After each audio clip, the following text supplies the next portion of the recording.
What's going on, fellow A-Plusers? It's your boy Adam Perez. I'm back once again with a brand new video for you guys today as we're set to tackle episode number 7 of Daredevil Born Again. Believe it or not, we have like 2 episodes left in regards to how this particular season is going to wrap up. The way that it's feeling right now, it feels very much like whatever we're going to get in season 2 is kind of like the second part to this story.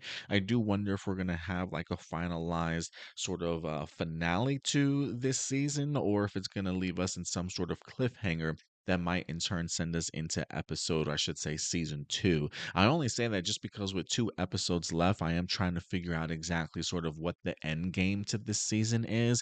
When we've had something like the Punisher show up, we already have the death of Muse here within episode number 7. It definitely is feeling like the story is certainly surrounding Wilson Fisk along with Matt Murdock. Like, this is clearly their story with other people kind of playing roles in it. So Kingpin to me certainly seems like the big villain, but with 2 episodes left, the takedown of the mayor or the takedown of sort of this anti-vigilante task force that we have certainly here. It just feels like there's a bigger picture certainly to be told. So I'll be interested to see how the remainder of this particular season goes. It doesn't feel like we're going to get a finalized ending to anything.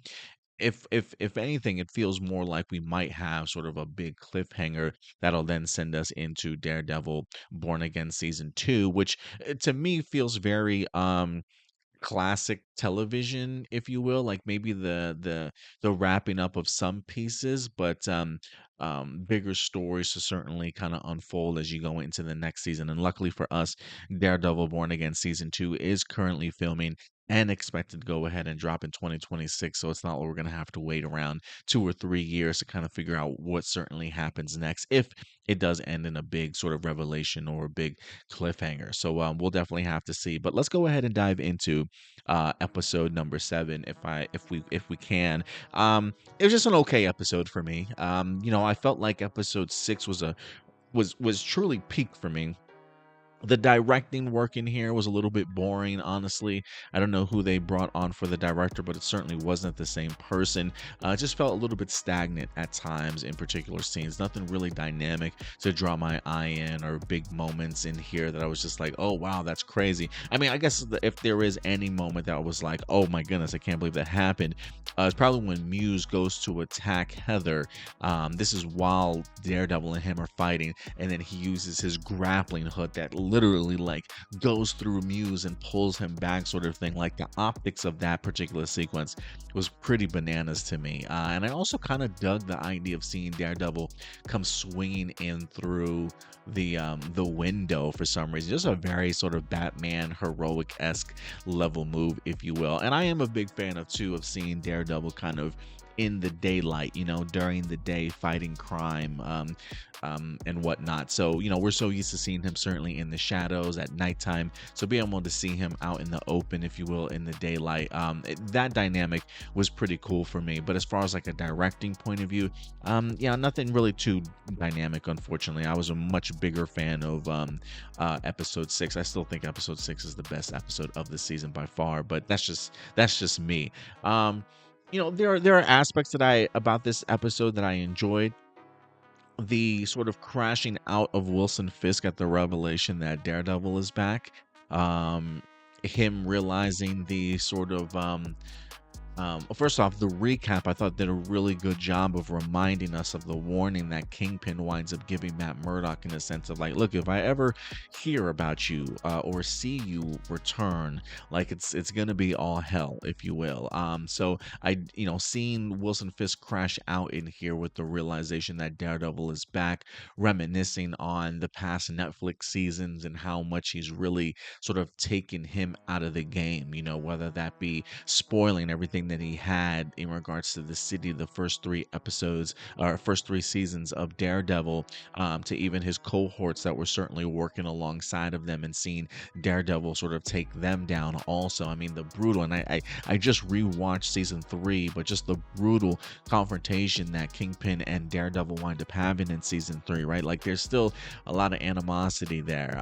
Despite where these two men have gone in their lives, Kingpin is certainly still holding on to things, and with him being being the mayor, he certainly feels like this could kind of put a wrench in all of his plans. The idea that he's got this vigilante task force is exactly what he needs them for now that Daredevil is certainly back. So I think he's kind of feeling himself a little bit, but certainly worried kind of all at the same time. But I thought that was pretty interesting to kind of see how Wilson Fisk handles the return of Matt Murdock in here. And I gotta say, the idea that Vanessa decides to go ahead and put a hit out on her husband, not surprising. I got vibes like that literally from like the first season. Like when he returns, you can tell that there are certainly people in his organization that aren't happy. Vanessa has really acquired a lot of power. She feels like she's certainly pulling a lot of strings, uncertain as to what it is that her husband wants to do. Like, this is not the same Vanessa that we remember from the Netflix series. And I literally feel like ever since episodes 1 and 2, I was always feeling some type of way about Vanessa and her position where she is in the company, thinking to myself, like, at some point in time, I think she probably feels like she deserves it all, or that she can kind of do it better than him. And so to have somebody talking in her ear, I believe is it Vic? Yeah, I believe it's Victor, talking in her ear, her sending out the hit, and Kingpin just really always ready at this point. And he definitely knows, like, Kingpin is not a stupid man. He knows what it is that people want. He knows what people desire. I think he even said it when he was talking to Vanessa about the idea of talking to all these rich people, right? Like, he knows how these rich people work. He knows how Vanessa works. He knows like the inner workings of people's mind, giving them what they want, withholding things that they want. He's kind of been playing Vanessa, I think, the same way that he's been playing everybody else. And I think he knew at some point in time, with the pushback that he had been getting, that this was going to happen at some point in time. So I'm pretty sure he's fully aware that it was Vanessa that put the hit out on him. I would be surprised if that's not the case. The fact that he tells his right hand man in here, damn, I can't remember his name now. He tells her, ask Vanessa if she wants anything. I mean, like, right after the hit fails, right? Like, this is just putting salt in the wound for her, in the sense of just acknowledging to her, like, it failed, but honey, I'll bring home dinner, sort of thing, right? So I did love that, in a sense, and I am kind of curious as to who his right hand man used to be.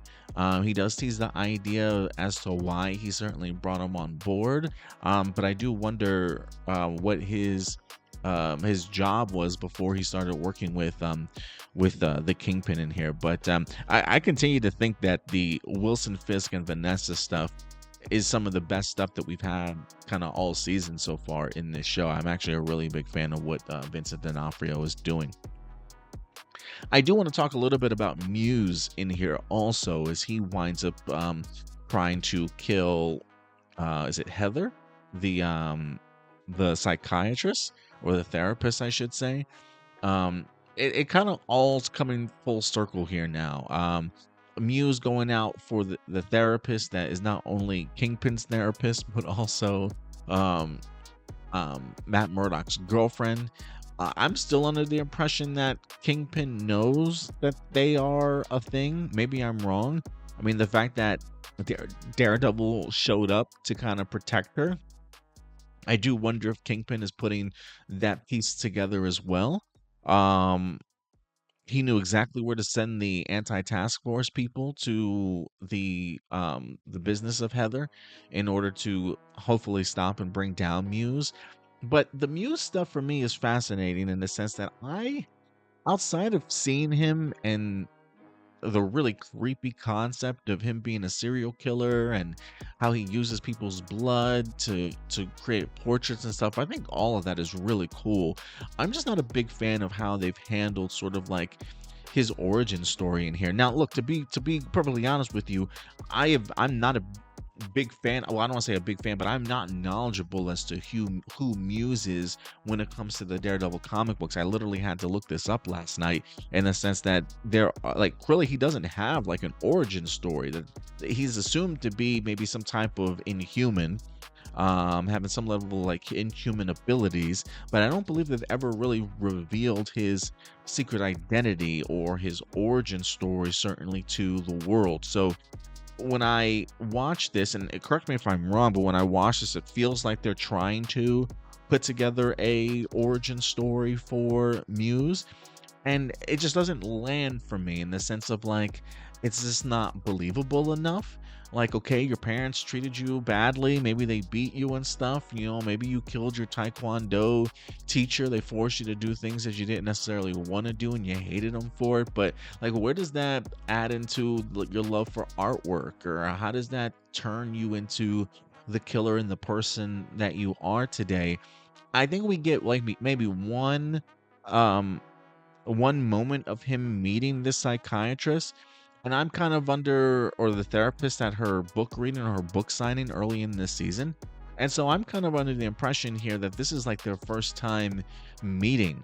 Um, you know, if that's the case, I mean, the way that they had dialogue, it feels like they've been talking for hours, like they've had several meetings before prior to this that we're unaware of, talking about, she's the key and she helped unlock this side of him and stuff. And there's a part of me that really would love to have seen that. As much as we've seen Kingpin and Vanessa in the therapy sessions, I would have loved sort of like that equal time to kind of see Bastion and Heather together in these in these therapist meetings, if you will, to kind of really build things up, maybe use it as a mystery so we don't necessarily know that Bastion is Muse, but we slowly kind of make the connections, right? Like I go back and there's a part of me that goes back and thinks about episode 5 and how much I personally just felt like that was just a complete outlier for the entirety of the season. I think you could have easily have switched out the bank robbery episode for more of an origin story for somebody like a Bastion, and for somebody that just literally came off of season 3. I love the way that they handled the Bullseye origin story episode, where you have Kingpin going through his files, and then you've got these black and white sort of flashbacks of moments in Poindexter's life and stuff, for us to better understand why he is the way that he is, or how he became the person that he is. I think episode 5 would have done a lot more for the season had maybe they found some way to give us a Bastion origin story and actually show it to us, and allow us to get a little bit more connected to not only Muse but also the character itself and his personal struggle, so that when we do get this reveal in episode 7 here, it hits a little bit closer to home. This just felt very rushed to me. The idea of like the officer trying to explain the story to Kingpin, it just didn't land for me personally. And if you're going off the idea that he used to be an Inhuman in the comic books, I think you probably could have handled him a little bit better. I mean, from a visual standpoint, yes, Muse is incredible in this season. The violence, incredible. I've loved both the fight sequences that we've seen between Daredevil and Muse in here, but just from an impactful sort of impactful character moment, I really would have liked to have more, because the Bastion stuff in me just didn't hit. What did hit for me, though, is sort of like the mental scarring that somebody like Heather is now going to have to go through. Having killed this man, shot him, literally, pulling on the trigger, even though there's no more bullets inside, right? She's never killed a person before. As a therapist, I'm sure she's going to psychoanalyze that moment and really be deep in her head for a really long time. So I'm kind of curious to see how she overcomes that. And the mention that she realizes that Daredevil knew her name. Look, if I'm Matt, I could probably come up with a million reasons as to how he figured out her name without revealing that you're Daredevil. I'm hoping, I will be interested to see, like, does she start trying to make the connections? Does that really start bugging her? Like, well, how does Daredevil even know my name, sort of thing? Like, I feel like she's going to be doing maybe some even more digging, but this moment was certainly mentally scarring for her. But I just felt like this episode entirely could have been executed a lot better than what it was, had we filled in more of the blanks for the Bastion character, who wind up turning out to be Muse. But that's just me. I am also honorable mention in here the was it BB Urich, the girl in charge of the she's got her own like news YouTube channel, or news following and stuff. The idea that she was kind of implementing, or she was kind of leaning into the notion that Daredevil was there to save the day, and being called into the office by her friend, and her friend sort of shaking her down in the sense of like, this is what you're gonna do for us kind of going forward, or we're gonna kind of threaten you. And this is kind of the route that I thought it was gonna go. I didn't know if she was gonna, and like one of the things that I said earlier on when she interviewed Kingpin was, is she gonna be used sort of as like a propaganda tool? I wasn't sure if Yurik was gonna kind of do this willingly, in the sense of for access and to become bigger and famous, but it seems like now this guy wants to use her as propaganda to kind of lie and push stories and push narratives that certainly benefit his boss, while she certainly clearly doesn't approve, or certainly being threatened to do it this way. So I do find the idea of them utilizing her to kind of twist the story and twist the truth a little bit to shine a better light on Kingpin rather fascinating. Something that I think I predicted, but to kind of see it in play here. This guy's always rubbed me the wrong way, dude. He's always right. It's just that die-hard loyalist. I mean, when he even says like, I love this guy, I'm just like, bro, that's very cultish, my guy. Like, that's very cultish. But is that level of devotion that Kingpin is always looking for his right-hand man and his people, certainly in his circle. So it certainly fits the bill. But the guy continues to become a bigger and bigger scumbag, and weirder and weirder every time that I certainly see him on screen.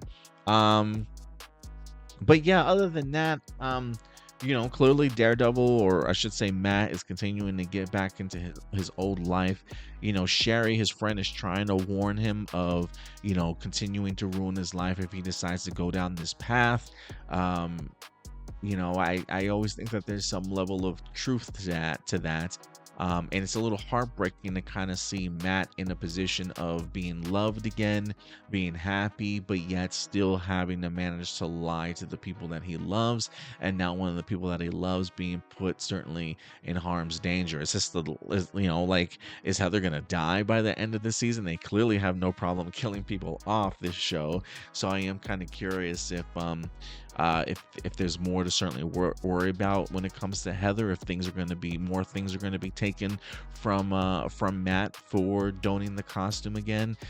It is having to play that balance between, do I be a hero? Do I just be normal Matt? And now he's even got his partner in the law firm sort of questioning what's going on between him and Sherry. What's this big secret? So definitely putting the mask on has certainly put Matt Murdock's personal life in a very sort of difficult predicament in here. But maybe it's one of those addictive things when once you get a taste, it's hard to